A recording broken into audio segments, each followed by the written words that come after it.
오늘 선고하실 말씀 요한복음 6장 마지막 부분입니다. 요한복음 6장 60절에서 마지막 71절까지의 말씀입니다. 신약 페이지로 154페이지 60절부터 살핍니다. 제자 중 여럿이 듣고 말하되 이 말씀은 어렵도다. 누가 들을 수 있느냐 한데 예수께서 스스로 제자들이 이 말씀에 대하여 수군거리는 줄 아시고 가라사대 이 말이 너희에게 걸림이 되느냐. 그러면 너희가 인자의 이전 있던 곳으로 올라가는 것을 볼 것 같으면 어찌 하려느냐. 살리는 것은 영이니 육은 무익하니라.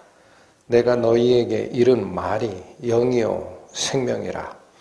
그러나 너희 중에 믿지 아니하는 자들이 있느니라 하시니 이는 예수께서 믿지 아니하는 자들이 누구며 자기를 팔 자가 누군지 처음부터 아심이러라. 또 가라사대 이러함으로 전에 너희에게 말하기를 내 아버지께서 오게 하여 주지 아니하시면 누구든지 내게 올 수 없다 하였노라 하시니라. 이러므로 제자 중에 많이 물러가고 다시 그와 함께 다니지 아니하더라. 예수께서 12 제자에게 이르시되 너희도 가려느냐. 시몬 베드로가 대답하되 주여 영생의 말씀이 계심에 우리가 네게로 가오리이까. 우리가 주는 하나님의 거룩하신 자신 줄 믿고 알았삼나이다. 예수께서 대답하시되 내가 너희 12를 택하지 아니하였느냐. 그러나 너희 중에 한 사람은 마귀니라 하시니 이 말씀은 가룟 시몬의 아들 유다를 가리키심이라. 저는 12 중에 하나로 예수를 팔 자로라. 기도하시겠습니다.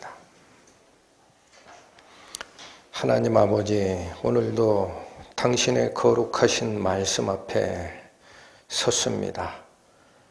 그 말씀을 저희 사람들이 자기 생각에 맞는 부분을 취하고 맞지 않는 부분을 뱉어내는 그런 문제가 없도록 저희에게 은혜를 더하여 주시고 예수 그리스도를 믿고 쫓아간다라는 신앙의 길에서 당신의 말씀, 그 말씀이 의미하는 바가 어떠한 것인지 온전한 마음으로 받아서 자신의 생각을 바꾸고 자신의 길을 그 말씀에 맞추어 걸어가는 저희 될 수 있도록 인도하여 주옵소서. 예수님의 이름으로 기도 올립니다. 아멘. 오늘 저희가 살피고자 하는 이 본문은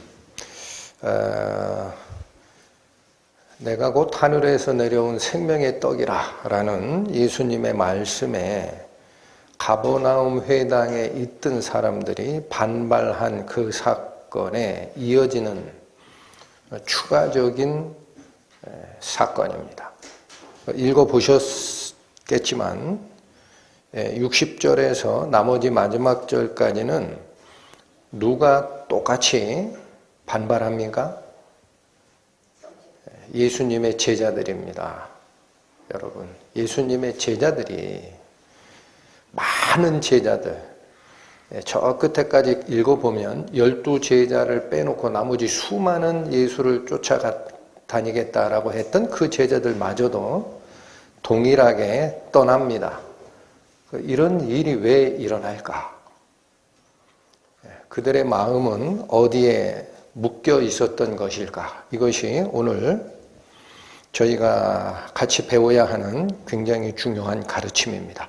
60절 봅니다. 제자 중 여럿이 듣고 이 말씀은 어렵도다. 누가 들을 수 있느냐? 이렇게 얘기를 합니다. 여러분, 이 말씀이 어렵다 할 때 이 말씀은 뭐를 가리키는 거죠? 예수께서 하늘에서 내려온 산떡이기 때문에 내 살을 먹지 아니하고 내 피를 마시지 아니하는 자는 그 속에 생명이 없느니라. 바로 그 말씀. 그 말씀이 어렵다라고 표현하는데,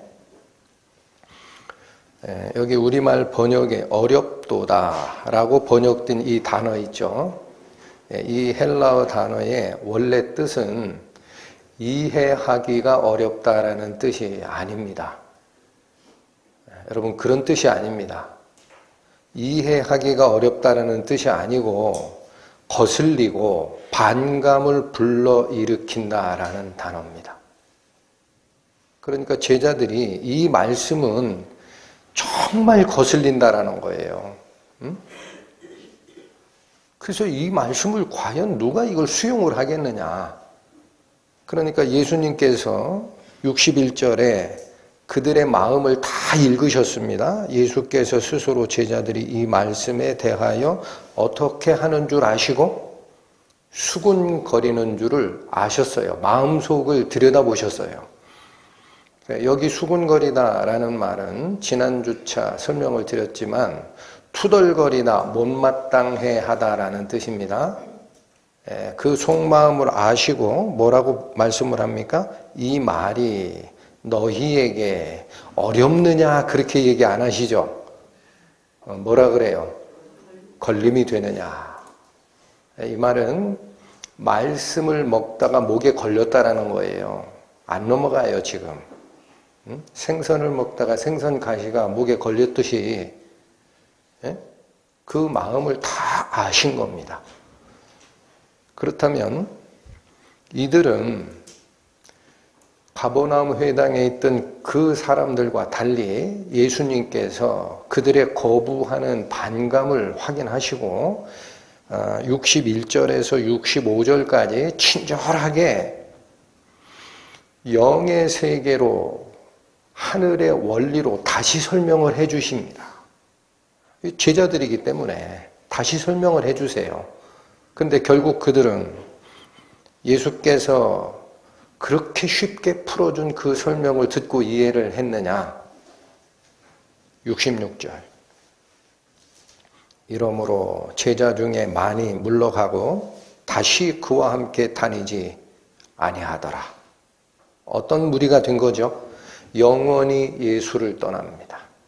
다시는 예수와 같이 다니질 않아요. 영원히 예수를 떠난 제자들이 있었다. 한둘이다 많이. 66절. 이러므로 제자 중에 많이 물러가고 누구만 남아요? 나중에 보면 12제자만 남습니다. 67절. 예수께서 12제자에게 이르시되 너희도 가려느냐. 12제자를 빼놓고 다 물러갔다. 그러면 그 수많은 제자들이 분명 예수님을 믿고 따른다라고 했던 자들이 그들 아니었겠습니까? 그러니까 제자들이라고 표현을 하죠. 예수를 믿고 따른다라고 했던 바로 그 자들이 다시는 예수와 상종하지 않겠다 하고 예수를 떠났습니다. 그러면 이 수많은 떠난 제자들이 정말 말씀으로 거듭난 크리스찬이었겠습니까? 자명하지요. 그러면 예수님을 믿고 따른다라는 사람들 중에 가짜 제자가 있고 진짜 제자가 있다라는 거예요. 여러분, 이러한 현상은 예수님 당시뿐 아니라 모든 교회사 역사에서 동일한 현상이 발생합니다. 여기 말씀사랑교회라고 해도 예외가 아닙니다. 똑같이 이 자리에 있어요. 그러나 가짜가 있어요, 여러분. 가짜. 그러면 진짜 제자는 누구일까? 여러분, 성경이 얘기하시는 바가 있지 않겠습니까? 이렇게만 하고 끝나셨겠습니까?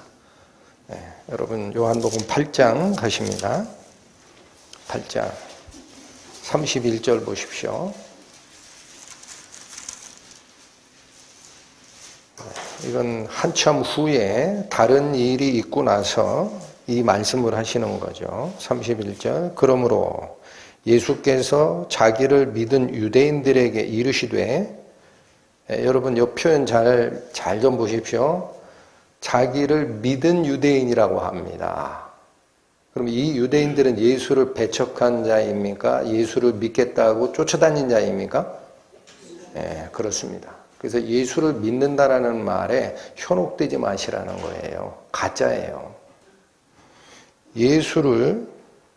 예수께서 자기를 믿은 유대인들에게 이르시되 뭐라고 말씀하십니까? 너희가 내 말에 거하면 참 내 제자가 될 것이다. 이게 진실한 진짜라는 거예요. 이게 진짜 제자라는 겁니다. 진짜 제자는 어떤 게 진짜 제자다?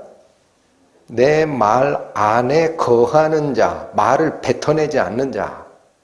예수님께서 하신 말씀이라면 내가 틀렸고 예수님의 말씀이 옳소이다 하고 그것이 독약일지언정 받아 마시는 자. 그게 참 제자다라는 거예요.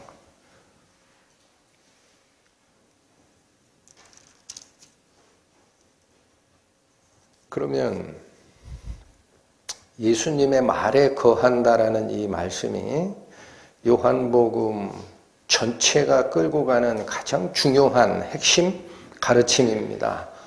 요한복음 1장 1절부터 예수님을 뭐라고 증언하고 가시죠?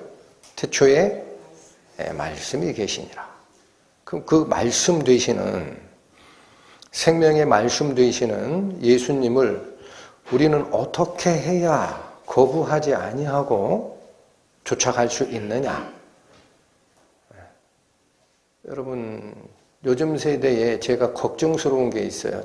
사실은 제 신앙 걱정하기도 바쁜 처지입니다만 걱정스러운 게 있어요. 뭐냐면 기독교 신앙이 숫자적으로 퍼지고 할 때 사람들이 엉뚱한 걸 가지고 하나님의 증거를 받았다라고 주장하기 시작합니다. 그걸 가지고 자기는 예수님을 믿은 증거라고 얘기를 하기 시작해요. 그런데 알고 보면 뭐예요? 근거 없어요. 예수님을 어떻게 알아가느냐라는 건데 여러분 우리 지난 시간쯤 되죠. 살펴봤던 겁니다. 5장 가보시죠. 5장. 예수님은 어떻게 발견해 나가느냐면 증거하는 그 증언들 통해서 예수님을 발견하게 돼 있어요.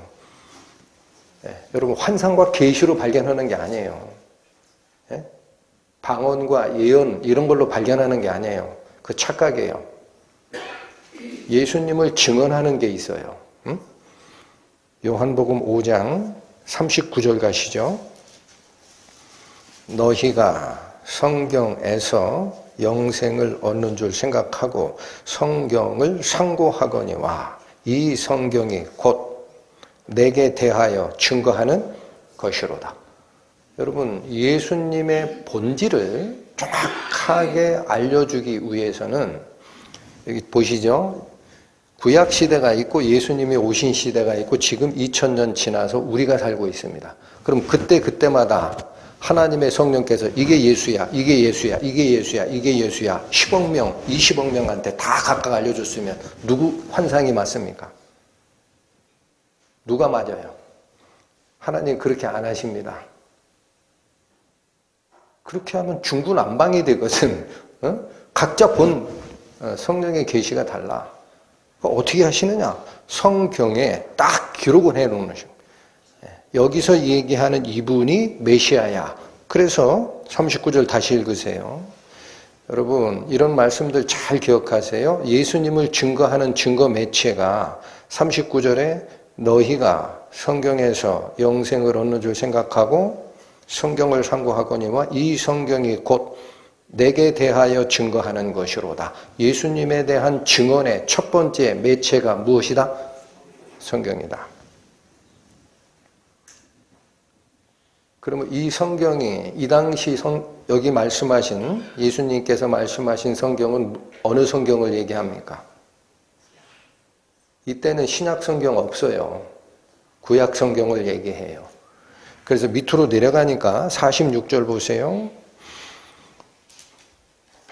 모세를 믿었더라면 또 나를 믿었으리니. 자, 예수님이 신기한 말씀하십니다. 나를 믿으려면 모세 먼저 믿어야 된다는 거죠.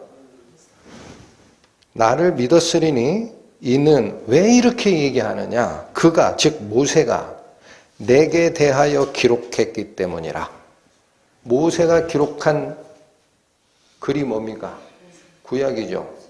모세오경. 바로 모세가 나 예수 그리스도가 어떤 분인지를 기록하는 그 기록이 모세의 글에 있기 때문에 모세를 믿지 않으면 나를 못 믿는다. 47절. 그러나 그의 글도 믿지 아니하거든 어찌 내 말을 믿겠느냐? 여러분, 앞으로 오실 구원자 예수 그리스도를 기록한 구약 성경을 믿지 않으면 예수를 믿을 수 있다, 믿을 수 없다. 없다. 그러니까 여기 굉장히 중요한 얘기를 하는 거예요. 성경을 어디까지 볼 거냐라는 얘기입니다. 우리 지금 하나님 믿고 예수 그리스도 쫓아간다라는 신앙의 길에 들어섰죠. 어디까지가 우리가 캐논, 원리, 말씀, 중추가 되는 성경으로 볼 거냐라는 이슈가 예수님 말씀은 당시 구약 성경을 얘기한 게 확실한데 지금 우리는 어디까지가 성경으로 볼 거냐라는 얘기가 굉장히 중요해지는 거예요. 요한복음 15장 가시죠. 요한복음 15장 175페이지입니다. 26절.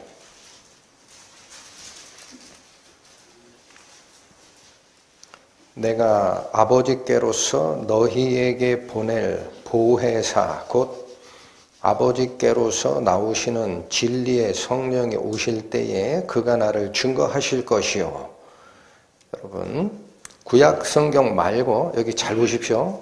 예수님이 얘기하는 이때입니다. 이때. 이 시점에서는 이미 모세의 글이 나를 증거하고 있다. 이거를 못 믿으면 나를 못 믿는다라고 얘기를 하시고 또 예수님이 말씀하신 그 시점부터 앞으로 일어날 일이 있다라는 거예요. 앞으로 일어날 일.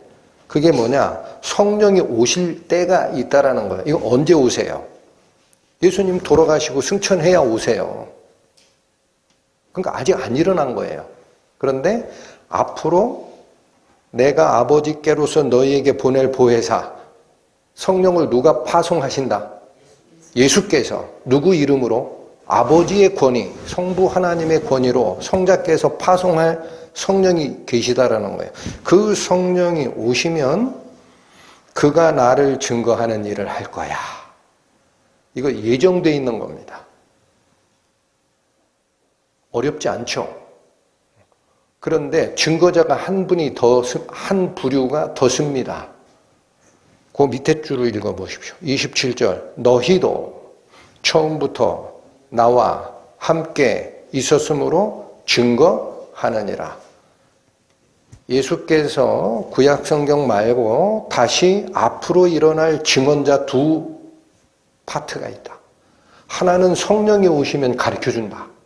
또 하나는 예수 그리스도와 같이 살았던 사도들이 얘기하는 게 있다라는 거예요. 여러분, 그래서 이 뒤에 이 사도들이 얘기한 이 말들이 다 뭐가 되는 겁니까? 그게 신약 성경이 되는 겁니다. 그런데 26절 성령이 오시면 성령께서 오시면 그가 나를 증거할 것이요. 이렇게 얘기를 하니까 성령께서 1대1로 각각 무슨 얘기를 해주는 줄 알아요. 그럴까요? 안 그럴까요? 그거 잘못된 믿음이다라는 거예요. 거기서부터 옷단추가 한 단계씩 어그러져서 뛰어나갑니다. 성령이 오시면 뭐를 증거하죠? 14장 가시죠. 26절. 26절 보혜사 곧 아버지께서 내 이름으로 보내실 성령 그가 너희에게 모든 것을 가르치시고 내가 너희에게 말한 모든 것을 생각나게 하시리라. 성령이 해주시는 가르침의 대상이 뭐라는 거죠? 내가 너희에게 말한 것, 예수님의 말씀, 이거를 가르쳐주는 역할을 한다는 거예요. 그럼 당연하죠. 성령이 오시면 그런 일을 하는 거죠. 목사님, 뭔 얘기를 그렇게 해? 근데 제가 이걸 다시 강조하는 이유가 뭐냐? 성령께서 오셨어요. 예수님께서 하신 말씀을 깨우쳐 주시는 역할을 합니다. 그런데 개별적으로 성경에 없는 다른 거를 가르쳐 주실 수 있느냐라는 거예요. 여러분, 중요한 지금 제가 질문을 던지는 겁니다. 성령이 오셔서 예수님 말씀을 깨우쳐 주는 역할을 합니다. 근데 예수님 말씀 깨우치는 역할이 개별적으로 다른 얘기로, 다른 환상과 계시로 알려주는 역할을 하시느냐? 16장 갑니다. 16장. 요한복음 16장 13절. 여기 보십시오. 그러하나 진리의 성령이 오시면 그가 너희를 모든 진리 가운데로 인도하시리니. 여기까지는 성령께서 우리를 영적 진리로 이끌어 주시는, 가르치는 역할을 한다라는 뜻입니다. 이어지기를 그가 자의로 말하지 않고. 이게 무슨 뜻이에요? 자의가 뭐예요? 스스로자 뜻의. 스스로 자기 뜻대로 말하는 게 있다 없다? 자의로 말하는 게 있다 없다? 없다.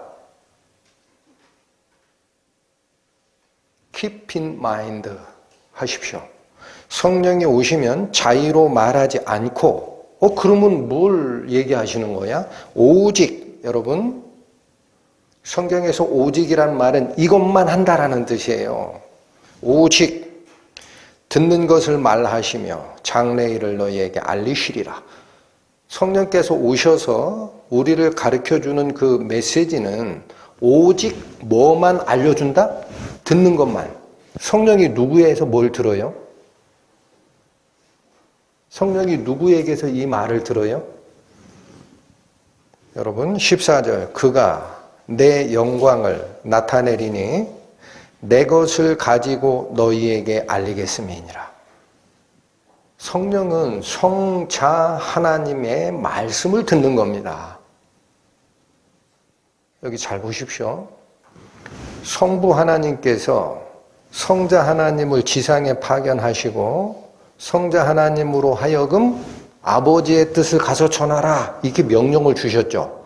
그러면 성자가 오셔서 아버지께서 일러준 말 말고 다른 얘기를 하는 게 있습니까? 없습니까? 여러분 8장 가보세요. 8장.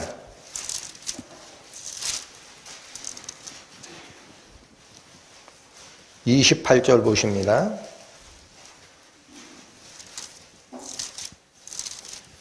(8장 28절)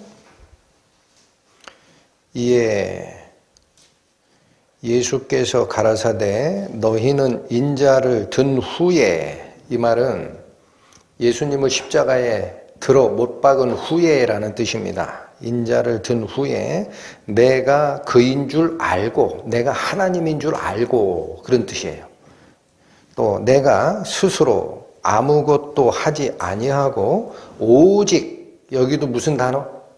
오직 아버지께서 가르치신 대로 이런 것을 말하는 줄도 알게 될 것이다. 그래서 여러분 보세요.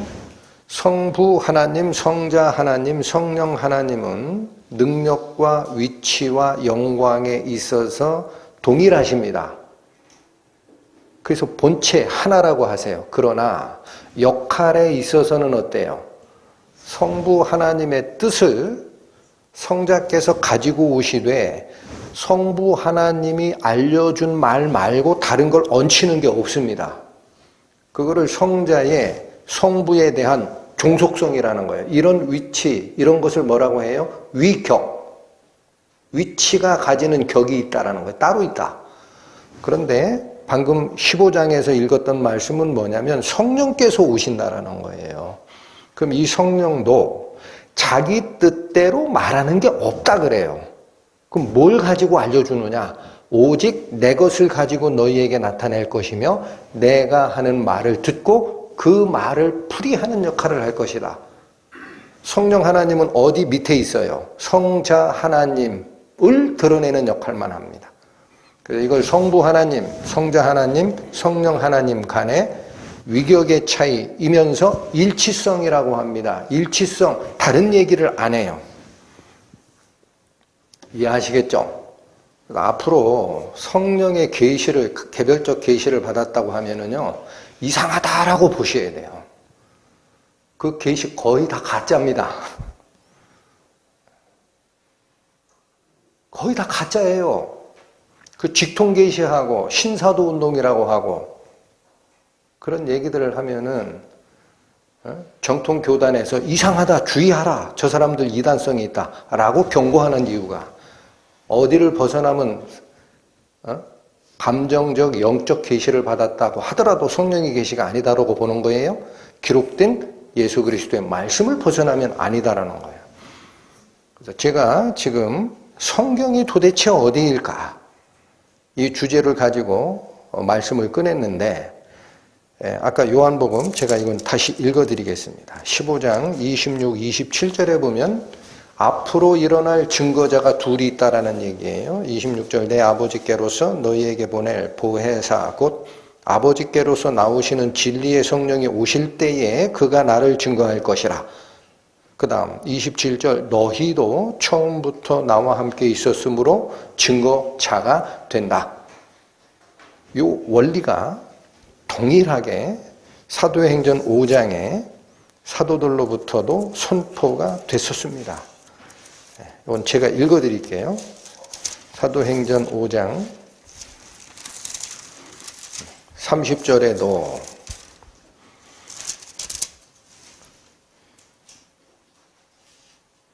너희가 나무에 달아 죽인 예수를 우리 조상의 하나님이 살리시고 이스라엘로 회개케 하사 죄사함을 얻게 하시려고 그를 오른손으로 높이사 임금과 구주를 삼으셨느니라.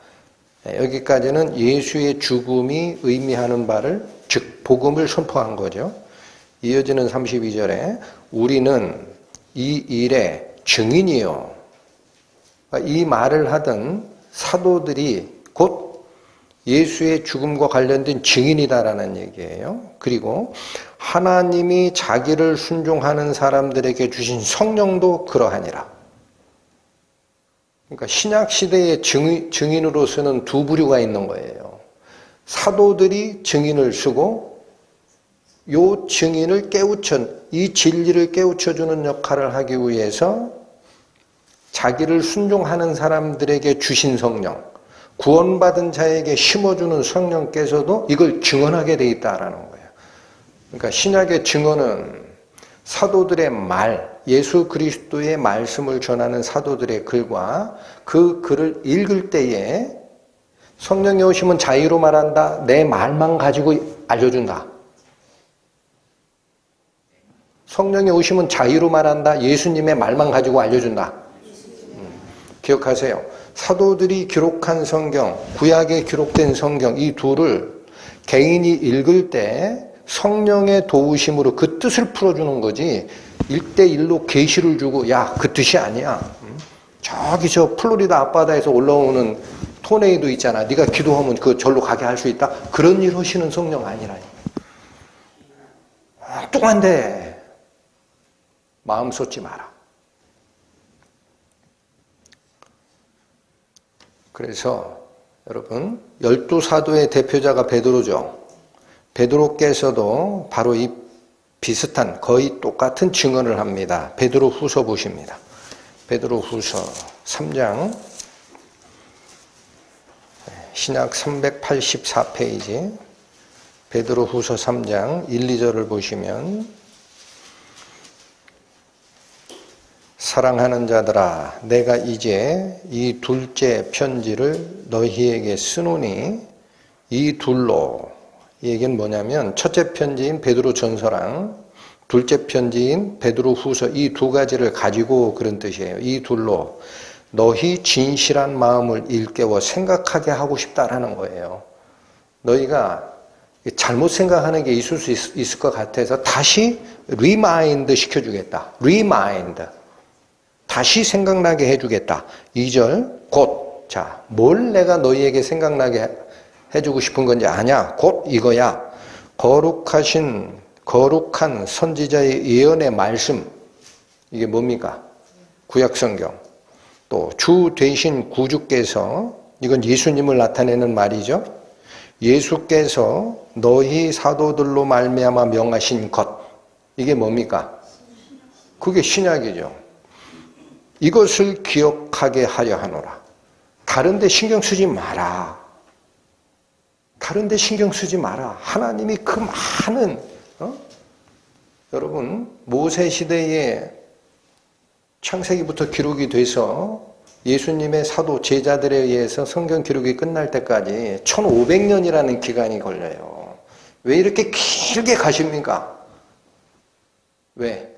못 바꾸게 하려고. 그 역사 속에 뿌리를 다 박아놓는 거예요. 증언을 세우고. 그렇지 않으면 누가 턱 나타나가지고 그거 틀렸어. 예수 실패한 선지자야. 내 말이 맞아. 나 가브리엘한테 직접 받았다니까. 이런 얘기가 나오거든. 이게 구약성경과 신약성경이 권위를 가지게 되는 근거입니다. 베드로만 그렇게 얘기한 게 아닙니다. 바울 마찬가지입니다. 고린도전서 갑니다. 고린도전서 2장 페이지 264페이지입니다. 264페이지. 여러분 오늘 성경의 권위가 어디까지 미치느냐라는 것은 오늘 하루 그 본문의 내용에 관련된 가르침을 교제하는 것보다 훨씬 중요합니다. 반드시 짚고 넘어가셔야 돼요. 바울 고린도전서 2장 1절 보시죠. 형제들아, 내가 너희에게 나아가 하나님의 증거를 전할 때에 말과 지혜의 아름다운 것으로 아니하였나니. 여러분, 이 고린도전서를 쓰고 있는 사도는 누구? 바울 사도입니다. 이방인의 사도죠.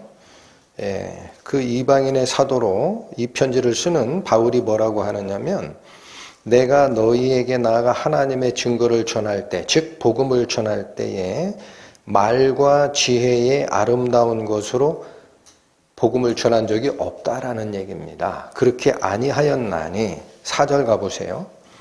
내 말과 내 전도함이 지혜에 권하는 말로 하지 아니하고 다만 성령의 나타남과 능력으로 하여 너희 믿음이 사람의 지혜에 있지 아니하고 다만 하나님의 능력에 있게 하려 하였노라.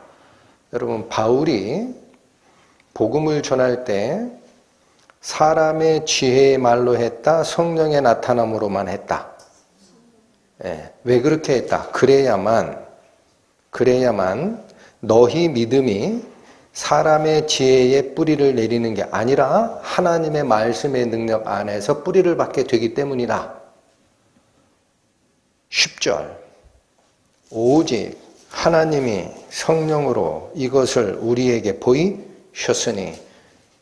여러분, 사도 바울이 그래서 그의 서신서에서 쓰고 있는 모든 내용은요, 자기 지혜의 말, 자기 개인적인 의견을 담아 쓰는 게 아니고 성령의 가르치심으로 보여준 것을 쓰는 겁니다.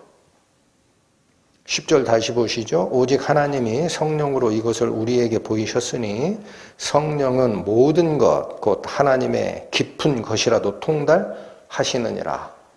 바울 사도가 쓴 그 복음과 교회 질서와 관련된 그런 내용들은 성령께서 가르쳐 주셔서 하나님의 깊은 속에 있는 것을 전달한 거야 라는 얘기입니다. 그래서 13절 가시죠.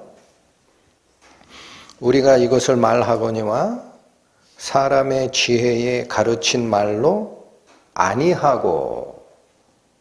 여러분, 바울께서 기록한 그 성경 내용들이 사람의 지혜, 사람의 개인적인 의견을 담은 거다. 그렇지 않다? 그렇지 않다. 오직, 여기 똑같습니다. 여러분, 성경을 읽으시다가 오직이라는 단어를 쓰잖아요. 이거 외에는 사용을 안 했다라는 거예요. 오직 성령의 가르치신 것으로 하니. 왜 이렇게 했어요? 우리가 이것을 말할 때에 사람의 지혜로 말을 한 게 아니라 오직 성령이 가르치신 것으로 한 이유가 영적인 것은 영적으로만 분별하기 때문에 내가 너희에게 편지를 쓸 때 교회와 그리스도와 복음과 영적인 진리에 대한 얘기는 사람의 지혜에서 나온 게 아니다라는 거예요. 영적인 것은 영적으로 분별해서 그래서 써주는 것이다. 그래서 사도 바울이 뭐라고까지 얘기하느냐. 데살로니가 후서 3장 가십니다. 신약 336페이지입니다. 336페이지. 데살로니가 후서 3장 6절. 여러분, 데살로니가 이 서신서는 고린도 교회, 그 문제 많던 고린도 교회에게 쓴 겁니까? 아닙니까? 아니죠. 전혀 다른 쪽이죠. 이건 마케도니아 지역에 있었던 교회에게 쓰는 거예요. 근데 거기 쓸 때도 3장 6절, 형제들아, 우리 주 예수 그리스도의 이름으로 너희를 명하노니. 여러분, 여기 잘 들으셔야 됩니다. 사도 바울 개인적인 의견을 쓴다. 그리스도 예수의 이름으로 명령한다. 그럼 이게 누구 뜻이다? 예수님의 뜻이다. 그렇죠? 다시, 형제들아, 우리 주 예수 그리스도의 이름으로 너희를 명하노니 규모 없이 행하고 우리에게서 받은 유전대로 행하지 아니하는 모든 형제에게서 떠나라. 여러분, 종교라고요. 요즘에 CCC 운동이니 하면서 뭐 카톨릭과 신교가 같이 연합을 해야 되고, 경우에 따라서는 교황이라는 분은 불교에도 진리가 있다 하고 모든 종교에 하나님의 구원의 진리가 하나다라고 자꾸 연합하려고 하는데, 어린 반푼 없는 얘기들을 하는 겁니다. 여기 뭐라고 합니까? 여기 뭐라 그래요? 연합하라 그래요? 네. 형제들아, 우리 주 예수 그리스도의 이름으로 너희를 명령합니다. 규모 없이 행하고 우리에게서 받은 유전대로 행하지 아니하는 이방인에게서만 떠납니까? 형제에게서도 떠나야 됩니까? 그렇습니다. 잘못된 교리가 들어오면은 교회가 말이 아니게 돼요. 근데 여기서 중요한 얘기입니다. 참 이게 이해하기 힘든데, 분명히 예수 그리스도의 이름으로 명령한다라고 하면서 두 가지를 부탁하는 거예요. 규모 없이 행하는 자가 있으면 안 된다. 이 우리말 번역에 규모 없이 행하다 이렇게 썼지만 원래 뜻은 질서를 깨뜨리고 행하다라는 뜻입니다. 무질서하게 행하는 자가 있으면 안 되고, 그래서 이 교회 내의 질서는 우리에게서 받은 유전이 기준이 된다라는 거예요. 사도 바울이 전해준 교회 제도와 질서가 그 유전이라고 표현된 게 전통입니다. 전통.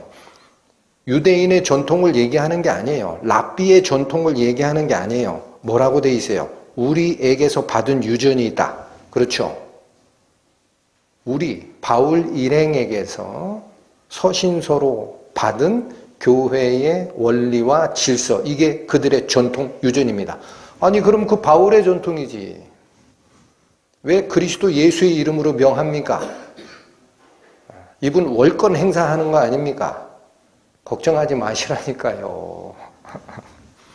아직도 몰라요. 바울 사도를 통해 역사하신 성령의 은혜가 얼마나 깊은지. 내가 얘기하는 거 아니라는 거예요. 교회 제도 같은 거 예수님 살아있을 때는 얘기한 적이 없거든. 근데 이게 예수님 명령이야. 내 말로 듣지 마라 하고 탁 못을 박습니다. 이게 이단을 판별하는 기준이 그래서 어디서 나오는 거죠? 신약 성경에서 나오는 거예요. 자, 이걸 강조하시고 나서 이 교회 질서가 어떻게 돌아가야 되는지가 지금 우리가 살고 있는 이 시대에 더 커진 게 하나가 있습니다. 여기서부터 여러분들이 마음을 다 풀어놓으시고 신앙의 자유 안에서 잘 생각을 해 주십시오. 여자 목사 과연 교회에서 세울 수 있느냐라는 거예요. 네. 지금이 저희가 2023년 3월이죠. 바로 지난달 2023년 2월에 미국 교회에서는 굉장히 중요한 이슈가 있었습니다. 그게 뭐냐면 새들백 교회라고 들어보셨죠? 우리말로 번역된 책도 있습니다. 새들백 교회 이야기. 나중에 인터넷 검색하시면은 굉장히 많이 팔린 유명한 신앙서적입니다. 무슨 얘기냐? 미국에 있는 새들백 교회라는 곳이 있어요. 그 교회가 단일 교회로 보면 미국 내 5손가락에 들어가는 규모의 크기를 가지는 어마어마한 교회입니다. 그래서 그 새들백 교회의 부흥을 전하기 위해서 기록한 게 우리말로 번역된 새들백 교회 이야기라는 책으로 나올 정도입니다. 그런데 이 새들백 교회를 창립했던 릭 워렌이라는 목사님이 2021년 5월쯤에 여자 목사 3분에게 안수를 줬어요. 문제는 새들백 교회가 가입되어 있는 교단이 어디냐? 침례교회입니다. 침례교단. 그 남침례교단이라고도 합니다. 그래서 미국에서는 남침례교단이 몇 명의 신도를 가지고 있는 교단이냐? 1,400만 명입니다.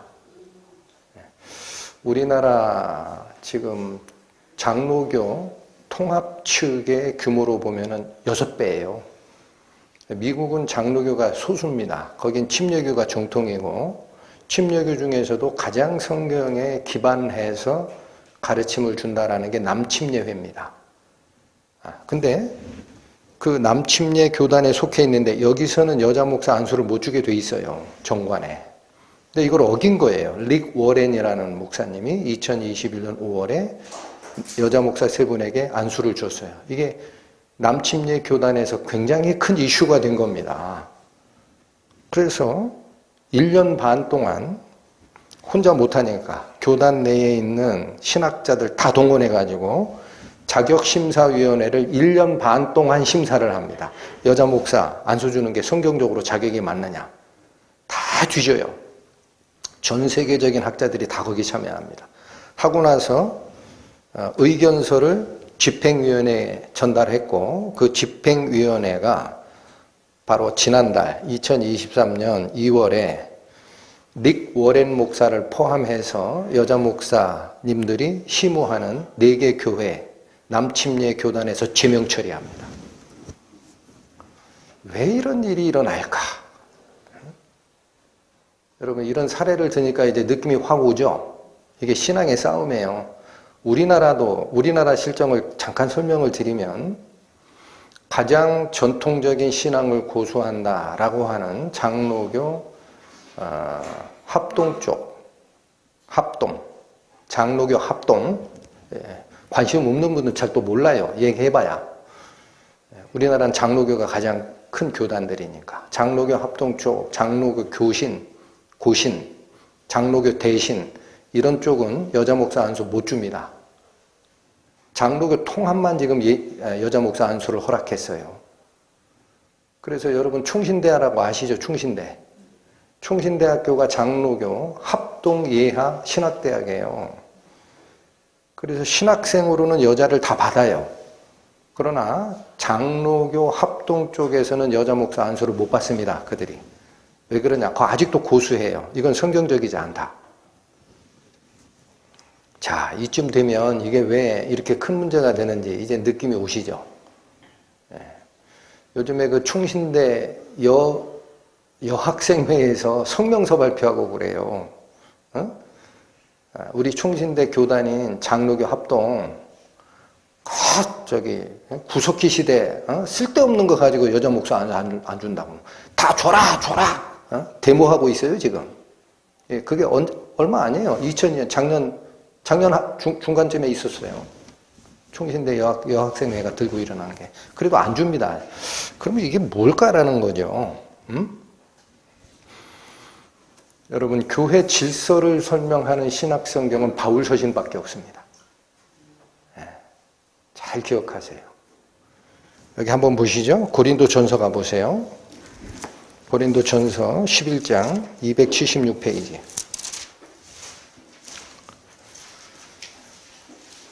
1절에서 5절까지 봅니다. 내가 그리스도를 본받은 자 된 것 같이 너희는 나를 본받는 자 되라. 중요한 얘기를 하시려고 하는 거죠. 이 말이 나오는 이유는 뭡니까? 지금부터 내가 하는 얘기는 내 말이 아니야. 예수님께 받은 거야. 라는 뜻입니다. 2절 너희가 모든 일에 나를 기억하고 또 내가 너희에게 전하여 준 대로 그 유전을 너희가 지킴으로 너희를 칭찬하노라. 여러분 여기 예수님 말씀 지키니까 너희들 칭찬받아도 된다라고 그래요? 내가 너희에게 전해준 전통을 따르기 때문에 너희는 칭찬받아도 된다 그래요? 어느 쪽이에요? 사도 바울이 전하여준 그 전통을 지키기 때문에 칭찬받아야 된다 그러죠? 그런데 그 전통을 사도 바울의 개인 의견으로 받으면 그게 왜 칭찬거리냐 이거예요. 1절을 빼먹고 읽어서 그래요. 1절을. 사도 바울은 누구를 본받는 거예요? 내가 그리스도를 본받은 자 된 것 같이 너희는 나를 본받는 자 되라 라고 앞에 이 주단을 쫙 깔아놓고 나서 본론으로 들어가는 겁니다. 내가 너희에게 전해준 이 전통은 예수님을 본받는 전통이다라는 거죠. 그리고 3절 그러나 자 이게 왜 그러나라고 역적 접속사가 나오냐면 너희가 나에게서 받은 유전대로 행하고 있으니까 일단 칭찬을 했어요. 근데 그러나라는 말은 이거는 아직도 안 하고 있다는 거야. 고린도 교회가 아직 안 하고 있다. 그게 뭐예요? 그러나 나는 너희가 알기를 원하노니 이게 뭐예요? 다시 이 원리를 너에게 전달한다라는 겁니다. 나는 너희가 알기를 원하노니 각 남자의 머리는 그리스도요 여자의 머리는 남자요 그리스도의 머리는 하나님이시라. 여기 잘 보십시오. 남자의 머리는 그리스도요라는 표현은 너무 쉬워요. 우리 구원받은 남자 성도들이 있습니다. 교회를 이끌어가고 신앙을 교제할 때 자기 마음대로 해야 돼요? 그리스도의 통제를 받아야 돼요? 그리스도의 통제를 받아야 되죠. 남자의 머리는 그리스도요라는 말은 그리스도께서 가르쳐 주시는 권위 아래에 있어야 되는 게 남자 성도들이다라는 뜻입니다. 이해하셨죠? 어려울 거 없죠? 어려우면 한 번 더 설명드리고 남자의 머리는 그리스도요라는 말은 너무 쉬운 거예요. 형제들이 말씀을 전하고 교제를 할 때 반드시 그리스도의 권위 밑에 있으라는 뜻입니다. 근데 그 권위만 얘기했으면 문제가 안 될 걸. 이어지는 말씀이 뭡니까? 여자의 머리는 남자요. 이게 무슨 말이에요? 여자 성도들도 자기 위에 권위 아래에 있어라 라는 거예요. 근데 이 권위를 그리스도 아래에 있어라 그러면 이해가 되는데 어디 밑에 있으라 그래요? 남자 밑에 있으라. 이 바울이 남존 여비 사상에 물든 사람인가? 응? 근데 그 원리를 어디서 끌어오느냐면요. 뒤에서 나중에 끌어오는 거예요. 그리스도의 머리는 누구라? 하나님이시라. 어느 권위를 끌어왔어요? 여러분 아까 제가 우리 본문 설명하다가 예수 그리스도를 증거하고 가르쳐주는 역할로 성령이 오시겠지만 이 성령은 자의로 말하는 게 있다 없다? 없다. 누구 걸로 가르쳐준다? 예수님의 말만 가지고 듣는 것만 가지고 가르쳐줄 거야. 그럼 예수님은 무슨 말을 했는데요? 성부 하나님께서 주시는 말 이외에 내가 자의로 한 말이 없다. 그렇죠? 그게 뭐예요? 성자 하나님이 성부 하나님의 권위 밑에 있는 거예요. 위격상. 아시겠습니까? 그리고 성자 하나님의 이 신약의 비밀이 담긴 복음을 깨우쳐주는 역할을 하는 성령께서도 바로 기록된 예수 그리스도의 말씀만 가지고 하는 거지 개별적으로 야 보너스다 내가 하나 더 알려줄게 이런 거 없다라는 거예요. 이게 성자 하나님 그리스도께서 머리를 하나님으로 두고 있다라는 뜻입니다. 이해하셨습니까? 이 권위를 가지고 와서 교회의 권위를 설명하는 거예요. 그게 내가 그리스도를 본받는 것처럼 너희는 나를 본받는 게더라. 너희들이 내가 전해준 유전대로 전통대로 따르는 걸 보니까 칭찬할 만한데 하나 모르는 게 있다. 알려줄게. 하고 이 규례를 얘기하시면서 4절 5절 무릇 남자로서 머리에 무엇을 쓰고 기도나 예언을 하는 자는 그 머리를 욕되게 하는 것이요. 5절 무릇 여자로서 머리에 쓴 것을 벗고 기도나 예언을 하는 자는 그 머리를 욕되게 하는 것이니 이는 머리 민 것과 다름이 없습니다. 여자가 머리 밀면 얼마나 창피하겠습니까? 그렇게 창피한 행동이라는 거예요. 여자 쪽에 중심을 두십시오. 5절 무릇 여자로서 머리에 쓴 것을 벗고 기도나 예언을 하는 자는 머리를 욕되게 하는 거다. 그러니까 반드시 머리에 뭔가를 쓰고 기도나 예언을 해야 하는 지위가 여자다라는 거예요. 어렵지 않죠? 문맥은. 문맥 자체는 어렵지 않죠? 자, 여기서 오해하는 게 또 있어요. 요즘에 그 여자 목사 안수 관련해 가지고 신학자들 중에 일부가 저는 그분들이 구원을 받았나라는 생각이 드는 분들이에요. 뭐냐면 바울이 남녀 평등이 아니라 남존여비 사상의 개인적 생각을 가지고 이렇게 해서 여자들에게 복음 전하는 거 뭐 다 막았다 이렇게 얘기를 합니다. 에? 여러분 여기 바울께서 쓰신 이 5절 잘 보세요. 여자 성도가 기도하고 예언할 수 있습니까? 없습니까? 막았습니까? 해도 된다고 그래요. 에? 예언이나 기도할 수 있죠.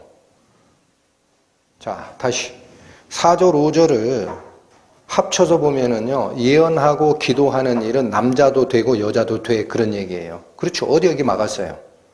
다만 여자는 예언과 기도를 할 때 머리에 뭐를 쓰고 하라라는 얘기를 하는 거죠. 어떤 질서 밑에 있어라라는 얘기를 한 거지. 여자 성도가 안 믿는 자에게 복음을 전하고 교제 속에서 서로 아는 성경 지식을 교제하고 서로 권면하고 하는 일 왜 못합니까? 왜 그걸 막았다고 합니까?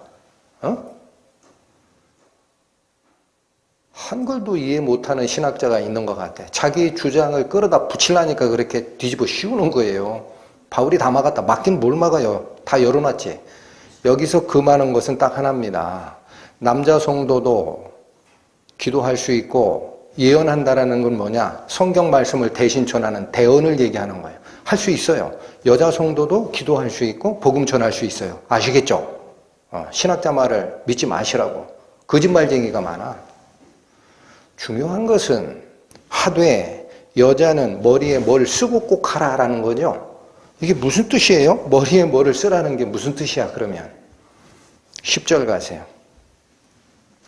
10절 이러므로 여자는 천사들을 인하여 권세 아래 있는 표를 어디에 두라? 그 머리 위에 둘지니라.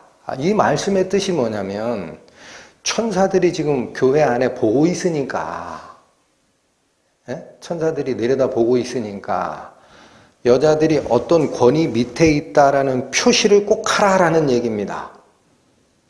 그게 교회의 위계질서라는 거예요.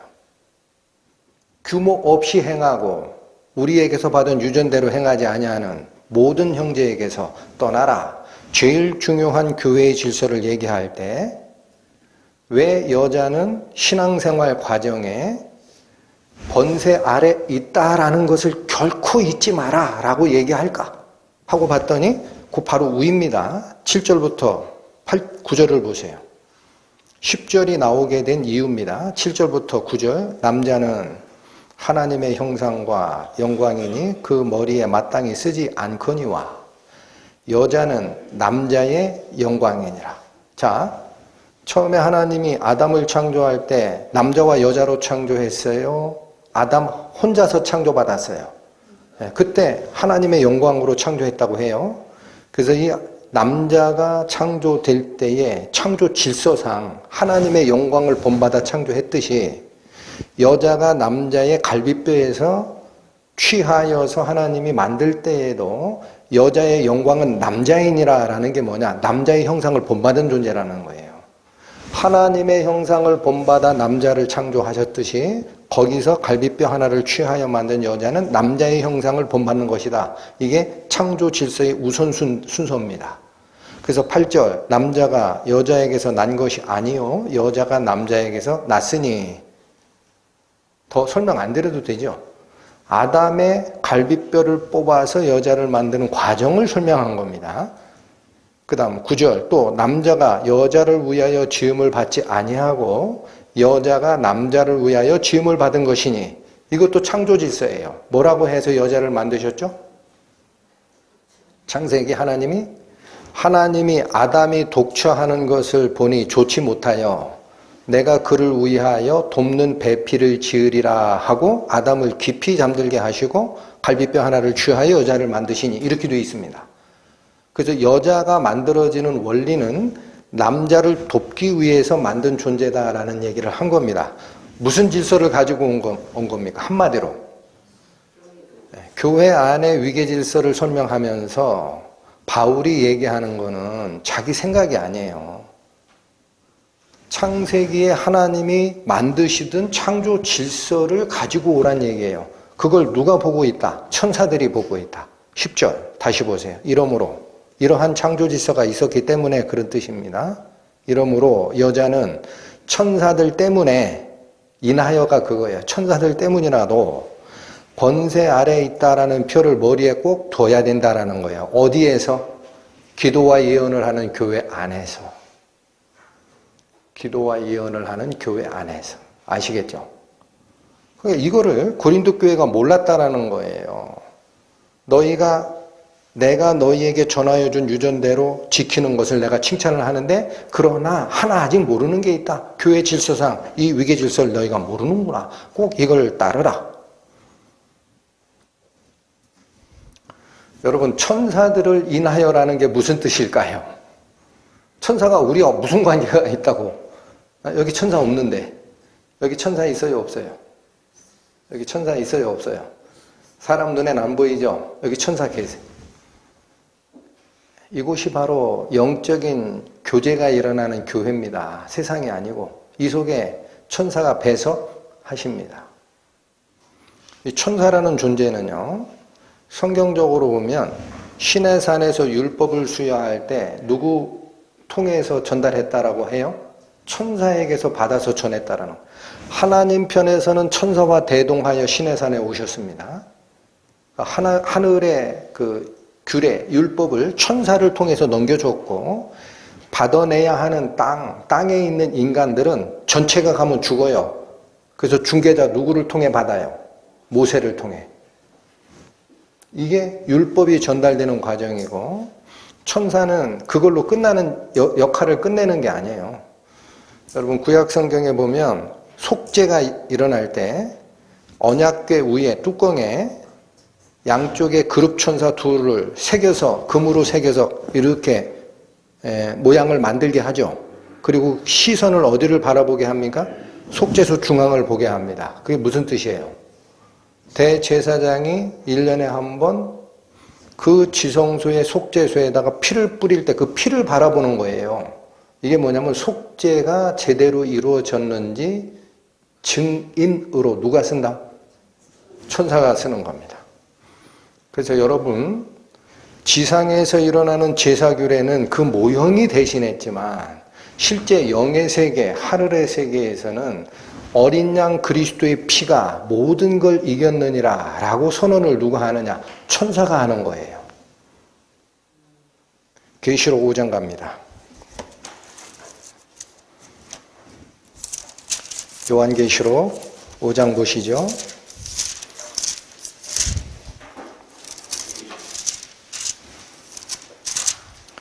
신약 404페이지입니다. 5장 1절 내가 보매 보좌에 앉으신 이의 오른손에 책이 있으니 안팎으로 썼고 7인으로 봉하였더라. 여러분 여기 보좌에 앉으신 성부 하나님의 오른손에 환난, 심판을 기록한 그 그 책이 있는데 봉인돼 있다라는 거예요. 도장 7개를 딱 찍어서 봉인돼 있어요. 심판을 하려면 이 봉인을 떼야 되거든요. 그러니까 2절 보세요. 또 봄에 힘있는 천사가 큰 음성으로 외치기를 누가 책을 펴며 이 인을 떼기에 합당하냐? 누가 이 심판 고난을 시작할 수 있느냐? 이렇게 물었어요. 에? 그런데 4절 이 책을 펴거나 보거나 하기에 합당한 자가 보이지 않기로 내가 크게 울었더니 사도 요한이 그 천사의 말에 최후의 하나님의 심판을 시작할 고난이 있는 자가 없구나 해서 안타깝게 울었어요. 그랬더니 5절 장로 중에 하나가 내게 말하되 울지 말라. 유다 지파의 사자 다윗의 뿌리가 이기었으니 이 책과 그 7인을 떼시리라 하더라. 장로 중 하나가 뭐를 선언해요? 유다 지파의 사자 다윗의 뿌리 누구? 예수님이 이겼다라는 거예요. 승리했다. 그래서 이게 좀 기니까 쭉 생각해서 가서 11절 보세요. 내가 또 보고 들음에 보좌와 생물들과 장로들을 둘러선 많은 누구의 음성이? 천사의 음성이 있으니 그 수가 만만이요 천천이라. 12절 큰 음성으로 가로되 죽임을 당하신 누구의 능력? 이게 누굽니까? 예수님이에요. 하나님의 어린 양으로 당신의 생명을 뿌리신 어린 양의 능력과 부와 지혜와 힘과 존귀와 영광과 찬송을 받으시기에 합당하시도다 하더라. 내가 또 들으니 하늘 위에와 땅 아래와 바다 위에와 또 그 가운데 모든 만물이 가로되 보좌에 앉으신 이와 어린 양에게 찬송과 존귀와 영광과 능력을 세세토록 돌릴지어다. 이렇게 얘기하죠. 그래서 6장 1절 내가 보매 어린 양이 7인 중에 하나를 떼시기 시작하는 거예요. 여러분 천상의 제사가 완성이 됐고 어린 양 그리스도가 죄로부터 모든 걸 승리했다. 선언 누가 합니까? 천만 천사가 우레와 같은 목소리로 선언하죠. 보이십니까? 이게 뭐냐? 하늘에 있는 하나님의 질서를 보고 있고 증언하는 게 천사라는 거예요.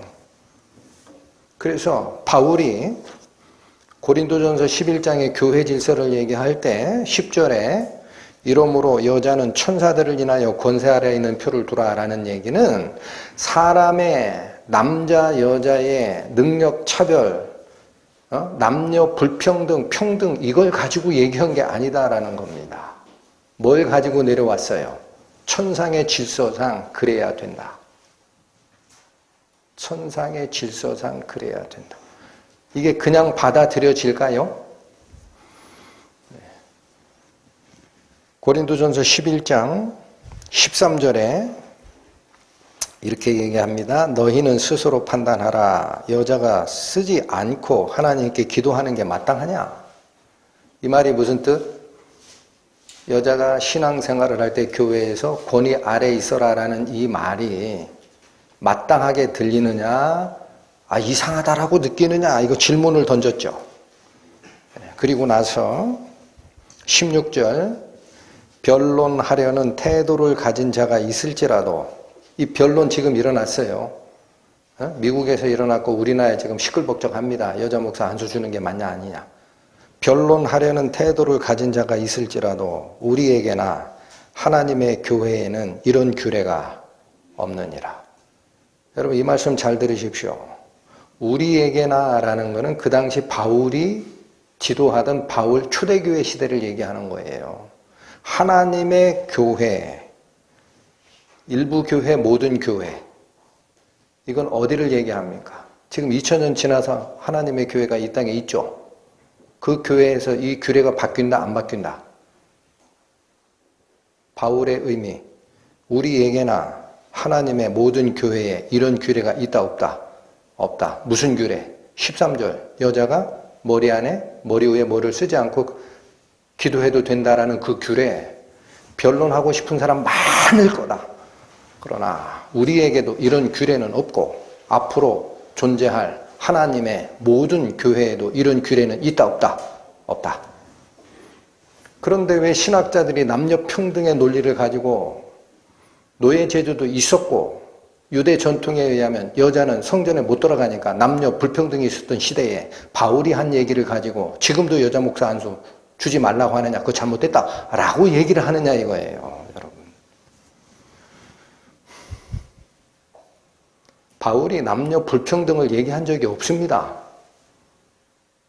바로 그 위에 있어요. 응? 고린도전서 11장 11절 12절 보세요. 자, 10절부터 다시 읽을게요. 이러므로 여자는 천사들을 인하여 권세 아래에 있는 표를 그 머리에 둘지니라. 이 명령을 주고 나서 11절 그러나 여러분 그러나 주 안에는 남자 없이 여자만 있지 않고 여자 없이 남자만 있지도 아니하니라. 여자가 남자에게서 난 것 같이 남자도 여자로 말미암아 났으나 모든 것이 하나님께서 낳느니라. 정리하면 무슨 얘기? 출생의 원리상은 남자나 여자나 똑같다라는 거예요. 그렇죠? 뭐가 어렵습니까? 어디 불평등 얘기합니까? 바울이. 아담 빼고 남자된 여러분 높아지려고 하지 마세요. 어머니 뱃속에서 안 나온 남자 있습니까? 이게 무슨 소리예요?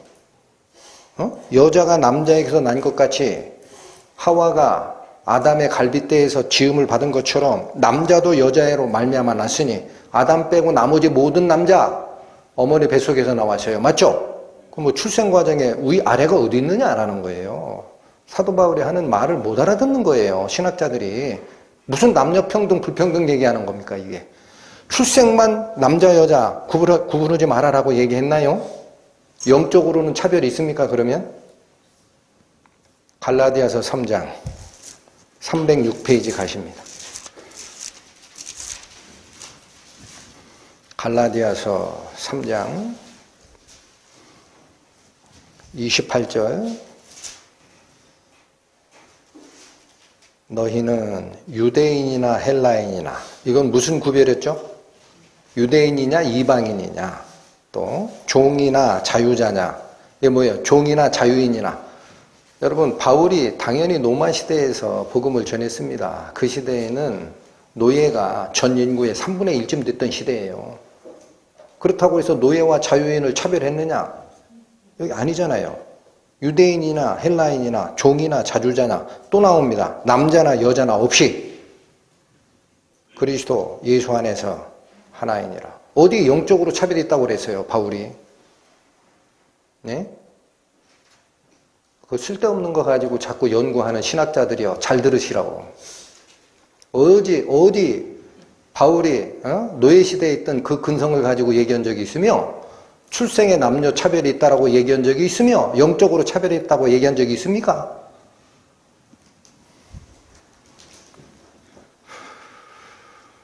안타깝습니다. 성경을 못 보는 거예요. 문맹이에요. 영적으로 어두웠어. 그러니까 남침예교단에 속해 있는 세계적인 신학자 1년 반 동안 조사하고 나서도 안 된다라고 한 거예요. 파문시킨 거예요. 성경에 맞지 않다. 자, 여러분 하나만 더. 교회에서 명백하게 금지된 게 사도 바울의 서신서에 있습니다. 여자분에게 금지된 게 있습니다. 불편해도 가보세요. 나중에 본인이 자유로운 신앙의 자유 안에서 판단하시라고. 디모데전서 2장 338페이지입니다. 디모데전서 2장 11절 14절까지 여자는 1절 순종함으로 종용히 배우라. 여기 종용이라는 이 단어는요, 쫓아가는 입장에서 조용히 가만히 그런 뜻이에요. 종이라는 게 조칠 종자입니다. 용이 조용할 용자예요. 한자로. 여자는 1절 순종함으로 종용히 배우라. 여자의 가르치는 것과 남자를 주관하는 것을 허락지 아니하노니 오직 종용할지라. 여러분 여자 성도에게 두 개가 금지되어 있습니다. 가르치는 일 금지되어 있습니다. 허락지 아니한다라고 되어 있어요. 가르치는 일을 하는 직분을 교회에서 뭐라고 합니까? 교역자, 목사. 금지되어 있어요. 또 하나 금지된 게 있어요. 남자를 주관하지 못합니다. 여러분 여기 무슨 해석이 필요합니까? 해석 필요합니까? 이 말 놓고 이 단어가 헬라어로 보니까 그게 아니야. 바울이 실수한 거야. 그렇게 해석할 수 있습니까? 여기 무슨 해석이 필요합니까? 허락되지 않은 게 두 개가 있다. 여자 성도에게. 맞죠? 근데 이 중요한 얘기를 바울이 할 때는요. 항상 그렇습니다. 자기 생각을 가지고 얘기하면 안 되게 돼 있어요. 그러니까 이유를 댑니다. 13절 보세요. 이게 이유입니다. 왜 여자에게 가르치는 역할과 남자를 주관하는 것이 금지된 거냐? 이유 설명해 줄게. 그런 얘기예요. 아담이 먼저 지음을 받고 이화가 그 후며 이게 뭐예요? 이게 창조질서죠. 아까 고린도전서 11장이 얘기했던 그 창조질서예요. 근데 여기서는 하나를 더 가지고 옵니다. 13절은 창조질서를 얘기한 거고 14절 아담이 꾀임을 보지 아니하고 여자가 꾀임을 보아 죄에 빠졌음이니라. 하나 더 가져온 원리가 있습니다. 그게 뭡니까? 죄에 빠지는 원리상 그렇게 돼 있다라는 거예요. 이게 무슨 말씀을 하시려고 이러지? 여러분 죄에 빠지는 과정 가보시죠. 창세기 3장. 성경을 사도 바울이 어느 원리 하나를 인용을 하셨을 때는 이유가 있어요. 그러면 그걸 쫓아가야 돼요. 내가 다 안다고 생각하고 판단한다고 사람들은? 그게 아닙니다. 성경을 쫓아가시면 유혹에 빠진 후에 하나님께서 여자에게 내린 명령이 있습니다. 구약성경 4페이지 창세기 3장 16절 보시죠. 또 여자에게 이르시되 내가 네게 잉태하는 고통을 크게 더하리니. 자, 유혹에 빠져 범죄한 후에 하나님이 여자에게 내린 벌이 있습니다. 해산의 고통이 어마어마합니다. 크게 더하리니. 모든 짐승 중에 우리 유독 사람만 해산의 고통이 기가 막히게 고통스러워요. 다른 동물도 쑥쑥 납니다. 이게 더하리니 이게 하나의 벌이고 그 뒤를 잘 보십시오. 네가 수고하고 자식을 낳을 것이며 이게 거기까지죠. 너는 남편을 사모하고 남편은 너를 다스릴 것이니라. 여러분 처음에 하와를 아담의 갈비뼈에서 취해서 만들 때는 주종관계를 얘기한 적이 없죠. 그렇죠. 뭐 때문에 만든다 그랬어요? 돕는 배필로 만든다. 이건 동등한 거예요. 동등한 거예요. 그러나 여기서는 무슨 명령을 내리십니까? 남편이 너를 다스려야 된다라고 하죠. 이건 주종관계입니다. 여기 조금만 더 설명을 드릴게요. 남편을 사모하고 라고 하니까 여자에게 하나님이 내린 게 네 남편만 사랑하고 다른 남자 사랑하지 말라 이렇게 느껴지죠 지금. 이 번역문이. 근데 여기 남편을 사모하고라는 이 사모하고라는 단어는 그 뜻보다 앞서는 뜻이 있어요. 뭐냐? 지배하려고 하다라는 뜻입니다. 지배하려고 하다. 그러니까 그렇게 읽으면 뭐예요? 사모하다가 뭐냐면 지배하려고 할 것이나 라는 거예요. 너는 남편을 지배하려고 할 것이나 남편이 너를 다스려야 된다라는 뜻입니다. 이게 우리말 번역이 잘못된 거예요. 여러분 제가 엉뚱한 얘기하는 것 같으면 나중에 시간 나실 때 공동번역 성경, 새번역 성경, 우리말 성경 이 구절 다시 읽으세요. 그렇게 돼 있어요. 그래서 여기 남편을 사모하고라는 말은 남편을 쥐고 흔들려고 할 거다라는 거예요. 이 똑같은 단어가 어디에 사용되느냐면 창세기 4장 7절에 사용돼요.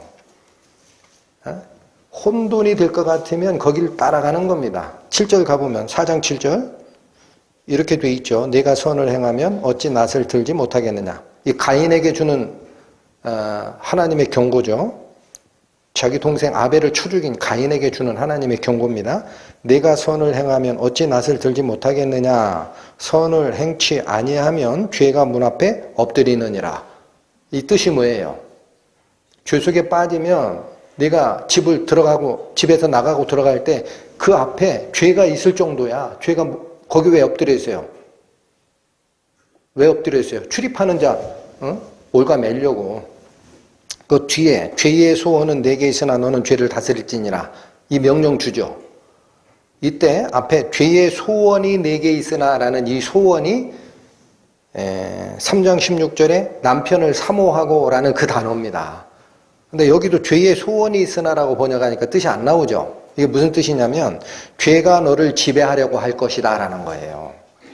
문 앞에 엎드려서 죄가 너를 지배하려고 할 것이다. 그러니까 너는 죄를 잘 다스려야 된다 라는 얘기를 할 때 쓰는 겁니다. 그러니까 여러분 이해하시겠습니까? 범죄 후에 하나님께서 내린 명령이 있어요. 여자가 먼저 유혹을 받아서 이 명령을 주셨다라는 거예요. 여자들이 이후에 남자를 지배하려고 할 것이나 남편이 너를 다스려야 된다라는 위계질서가 범죄 후에 생긴 위계질서입니다. 그걸 바울이 가져오는 거예요. 그래서 어떻게 하라? 교회에서 여자에게 금지된 게 두 가지가 있다. 하나, 가르치는 자리에 올라설 수 없다. 둘, 남자를 지배할 수 없다. 남자 밑에 있으라. 여러분, 위축되지 마세요. 자매 여러분. 복음 전할 수 있고, 기도할 수 있고, 다 할 수 있습니다. 이 말을 얘기했던 사도 바울 시대에 여러분 브리스길라와 아굴라 부부 아시죠? 브리스길라가 성경에 얼마나 밝았습니까? 그래서 아볼로, 그 율법사 아볼로가 정확하게 복음 모르는 걸 알고 데려다가 가르쳐서 복음 전한 사람이 누구예요? 브리스길라예요, 여자. 그러니까 못 믿는 자에게, 아직 신앙을 갖지 아니한 자에게 복음 전하는 거나 기도하는 거나 모든 게 여자 성도에게 허락되어 있습니다. 걱정하지 마세요. 바울이 얘기한 것은 뭐다? 규모 없이 행하지 마라. 교회 안에 질서가 있다. 이걸 지켜라. 오늘 본문으로 돌아오십니다. 좀 시간이 갔지만. 자, 그래서 60절에 제자 중 여럿이 듣고 말하되 이 말씀은 어렵도다. 누가 들을 수 있느냐 한데 61절 예수께서 스스로 제자들이 이 말씀에 대하여 수군거리는 줄 아시고 이 투덜대는 걸 확인하시고 가라사대 이 말이 너희에게 걸림이 되느냐.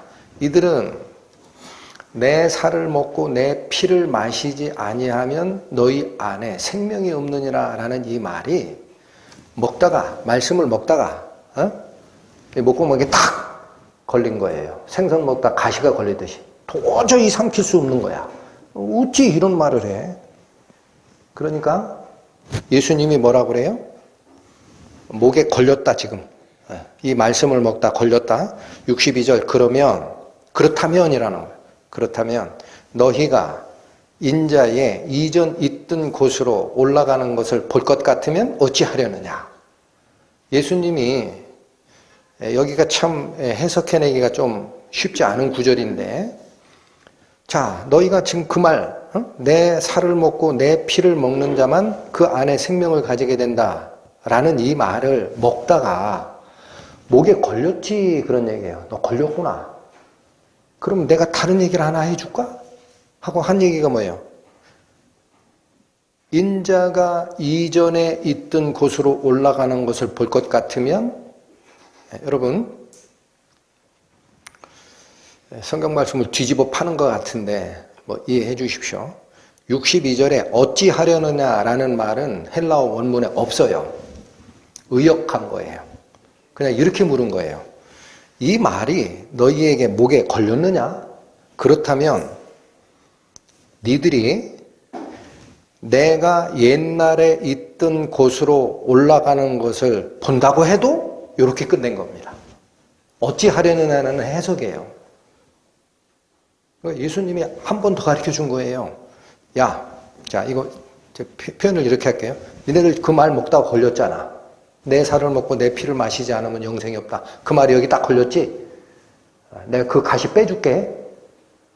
가시 빼줄게. 잘 들어. 내가 옛날에 있던 곳으로 올라간다고 해도 그럴 거야? 그 뜻이에요. 옛날에 있던 곳으로 올라가면 예수님이 뭐가 되는 거죠? 말씀이 되는 거예요. 태초에 말씀이 계시니라. 이 말씀이 하나님과 함께 있어 이 말씀은 하나님이라. 말씀이 육신이 되어 우리 가운데 거하신 게 예수님이에요.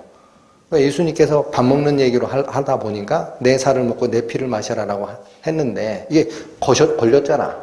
생선가시처럼. 빼줄게. 어쩌냐면 야 그러면 이해 못했지. 그러면 내가 옛날 있는 곳으로 올라가면 어떠냐? 옛날 있는 곳으로 가면 뭐로 가는 거예요? 말씀으로 돌아가는 거지. 뭘 얘기하시고자 하였을까? 여러분, 뭘 얘기하고자 하셨을까? 한 번 더 얘기합니다. 63절. 살리는 것은 영이니 육은 무익하니라. 너무 많이 읽었던 말씀이죠. 근데 제가 자꾸 뒤집어 파는 게 여기 있어요. 파다 보니까 은혜가 있어요. 살리는 것은 영이니 라는 이 말에 영이 주격입니다. 목적격이 아닙니다. 그 무슨 말이에요? 주격이라는 게 뭐예요? 영이 살려주는 역할을 하는 주인이야. 그런 뜻이에요. 육은 무익하니라 할 때 이 육이 사르크스입니다. 말씀이 육신이 되어 할 때 그 사르크스. 이것은 효력이 없어. 얘도 주격이에요. 네, 여러분 잘 들으십시오. 살려주는 역할은 영이 하는 거지. 내가 너희에게 내 살을 먹으라 했던 그 살이 살려주는 역할을 하는 게 아니야. 이 얘기를 하신 거라고. 그거 뭐예요? 너희들이 오해했다라는 거예요. 내 살을 먹고 내 피를 마셔야 너희 속에 영이 있느니라, 생명이 있느니라라는 말을 영이 너희에게 들어가야 살려주는 거다라는 말을 오해해서 살이 너희들에게 생명 주는 걸로 오해했다라는 거예요. 이해하셨어요? 이해하셨어요? 생명을 주는 주체가 영이라는 뜻이에요. 살은 생명을 주는 주체가 될 수가 없다라는 뜻이에요. 이 말이. 아시겠죠? 그러니까 무슨 얘기예요? 내 살을 먹고 생명을 얻는다라는 말을 너희들은 내 고기를 먹는 줄 오해했다는 얘기야. 그런데 그게 아니라 너희에게 생명을 주는 것은 내 이 살 고기가 아니라 나는 영이 그 생명을 준다라고 얘기하고 있다라는 거예요. 지금 살려주는 주체는 영이지 고기가 생명을 주는 게 아니다. 그래도 못 알아들을 것 같아. 그래서 한 번 더 설명해. 63절. 살리는 것은 영이니 육은 무익하니라. 내가 너희에게 이른 말이 영이요 생명이라. 아, 영이 생명을 주는 거지 이 살코기가 생명 주는 거 아니야 그랬더니 사람들이 또 어떻게 오해할 수 있어요? 아, 이 영은 그럼 어디서 와? 이렇게 또 오해할 수 있잖아. 이 영 어디서 와? 그럴 수 있죠. 그러니까 또 풀어줬어요. 내가 너희에게 일러준 말이 영이라고. 이 사람아, 얘들아, 목에 가시 걸렸지? 뽑아줄게. 내 고기 먹으라는 소리 아니야 지금. 영이 생명을 주는 거지 어떻게 고기가 생명을 주냐. 생각을 해봐라. 영으로 거듭나라고 하고 있는 나의 말을 너희들이 오해했지. 그랬더니 영을 딴 데서 찾을 수가 있어요. 다시 얘기해. 뭐라 그래? 내가 너에게 일러준 말이 뭐다? 영이야. 그러니까 뭘 먹으라는 소리다? 말씀을 먹으라는 소리다. 뭐가 어렵습니까? 다 풀어주신 거예요. 걸렸던 가시 다 빼주신 거예요. 그럼 이해할 만하잖아. 이 말씀을 듣고 나서. 이해했을까요? 64절. 그러나 너희 중에 믿지 아니하는 자들이 있느니라. 예수님 알아요. 이 말을 설명을 해줘도 안 믿는 사람이 있을 걸 알아. 하시니 이는 예수께서 믿지 아니하는 자들이 누구며 자기를 팔 자가 누군지 처음부터 아셨기 때문이라. 65절. 또 가라사대 이러함으로 전에 너희에게 말하기를 내 아버지께 오게 하여 주지 아니하시면 누구든지 내게로 올사 하였노라. 자, 이 암만 설명해도 그거 못 알아듣는 사람이 있다라는 거를 예수님이 뭐라고 말씀하신 거예요? 나에게 오려면 아버지의 인도가 있어야 돼. 그렇지 않으면 나에게 올 방법이 없다라는 얘기를 예전에 했잖아. 근데 그거 지난주에 설명드렸죠. 아버지께서 인도하신다라는 말은 뭐예요? 성령의 조명. 아버지께서 계시의 영을 너희에게 주사 예수 그리스도의 얼굴에 있는 하나님의 영광을 알게 하셨다 그랬죠. 그 영적인 도움이 없이는 이 말은 내가 다시 설명해 줬지만 못 알아먹는 사람 반드시 있다. 그래서 그들 결국 어떻게 돼? 66절. 이러므로 제자 중에 많이 이해하고 하나님의 은혜 속으로 들어왔더라. 그러면 얼마나 좋아. 이해해요? 소용없어요. 알려줘도 안 돼. 이러므로 제자 중에 많이 물러가고 다시는 예수와 함께 다니지도 않더라. 떠납니다. 여러분, 떠나는 자는 그래서 아무리 설명해도 못 알아들어서 떠나는 거예요. 남는 자는 뭐라고 얘기합니까? 남는 자가 있잖아요. 그래서 자 67절 예수께서 12제자에게 이르시되 너희도 가려느냐. 딱 12만 남은 거예요. 68절 남아있는 자들의 고백입니다. 시몬 베드로가 대표로 하는 거예요. 시몬 베드로가 대답하되 주여 영생의 말씀이 계심에 우리가 네게로 가오리까. 남아있는 자들은 확실히 알아들은 겁니다. 이건 말씀 얘기하는 거지 예수님의 살코기 얘기하는 거 아니구나. 영생의 고기가 여기 있음에 라고 안 하시잖아. 베드로가 뭐라 그래요? 영생의 말씀이 계심에 여기 계시는데 우리가 어디로 갑니까? 정확하게 알아들었습니다. 정확하게 알아들었어요. 살리는 것은 영이니 육이 아니야. 내가 너희에게 이른 말이 영이고 생명이야. 정확하게 알아들었습니다. 베드로의 지식으로 알아들었을까? 절대 못 알아듣습니다. 여러분, 베드로의 그 위대한 신앙 고백, 주는 하나님의 아들이요. 살아계신 하나님의, 주는 그리스도시요. 살아계신 하나님의 아들이시니다. 라는 고백을 딱 뱉었을 때 예수님이 뭐라고 그랬어요? 바요나 시모나 이를 내게 알게 하신 이는 하늘에 계신 내 아버지니라. 아는 거예요. 남은 자들은. 자, 12 남았죠? 그러면 이들은 다 하나님을 쫓아가는 자입니까? 여러분 여기 경고가 2번 나오는 거예요. 수많은 가짜 제자들이 예수님을 떠난 후에 남아있는 12사도들은 베드로를 대표로 한 신앙 고백으로 정확한 진리를 선포합니다. 여기 생명의 말씀이 여기 계신데 우리가 어디로 갑니까? 그런데 그 12 중에 하나, 자 70절 예수께서 대답하시되 내가 너희 12를 택하지 아니하였느냐. 그러나 너희 중에 한 사람은 마귀니라. 이 말씀은 가룟 시몬의 아들 유다를 가리키심이라. 저는 12 중에 하나로 예수를 팔자 러라. 예수님이 2번 경고하는 거예요. 여러분 같은 장소, 같은 시대에 같은 말씀을 들어도 떠나는 자가 있고 남는 자가 있고 남는 자 중에도 진정 구원을 받는 자가 있고 가짜가 있습니다. 오늘 본문이 얘기하는 바가 저희들에게 굉장히 심각한 얘기를 하는 거예요. 그래서 저는 여러분 그리스도인이 뭘 위해 사는 신분자입니까? 여러분 모든 사람은 자기 행복을 추구합니다. 그래서 삽니다. 그렇죠? 그리스도인은 행복을 추구하고 사는 자가 아닙니다. 거룩을 추구하고 사는 사람.